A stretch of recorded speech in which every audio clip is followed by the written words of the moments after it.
Nitin Balaji Arava. I am going to recite Shri Venkateshwara Stotram. Kamala Kuchachu Chukka Kumkumato Niyata Runita Tulanilatanu Kamalayatalochana Lokapate Vijayi Bhava Venkata Shailapate Sachaturmukha Shanmukha Panchamukha Pramukha Kila Daivata Maulimane Sharanagata Vatsala Saranidhe Paripalaya Mam Vrushashailepate Hativela Tayata Vadurvishahai Anuvela Krutaya Paradasatai Bharitam Tvaritam Vrushashailepate Paraya Kripaya Paripahi Hare Adi Venkata Shaila Mudara Mate Janathabi Mathadi Kadanarathat Paradevataya Gatitannigamai Kamaladahitanna Param Kalaye Kalavenu Ravava Sagopa Vadu Satakoti Vrutatsmara Koti Samat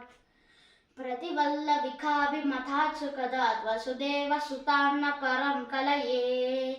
Abhirama Gunakara Dasarate Jagade Kadanurdara Dhiramate Raghunayaka Rama Ramesha Vibho Varadho Bhavadeva Daya Jalade Avanita Maya Kamaniya Karam Rajani Karacharu Mukamburuham Rajani Characharu Mukha Rajani Chararajatamo Mihiram Mahaniya Maham Raghurama Maye Sumukam Surudam Sulabam Sukadam Swanujam Cha Sukhaya Mamokasaram Apahaya Raghudvahmanyamaham Nakatanchana Kanchana Jatu Bhaje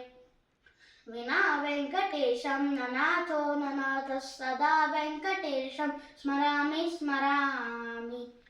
Hare Venkatesha Prasida Prasida Priyam Venkatesha Precha Precha Aham Duradaste Padam Bhojayukma Praname Chayagatya Sevam Karomi Sakrut Sevaya Nitya Seva Phalam Tvam Precha Precha Prabho Venkatesha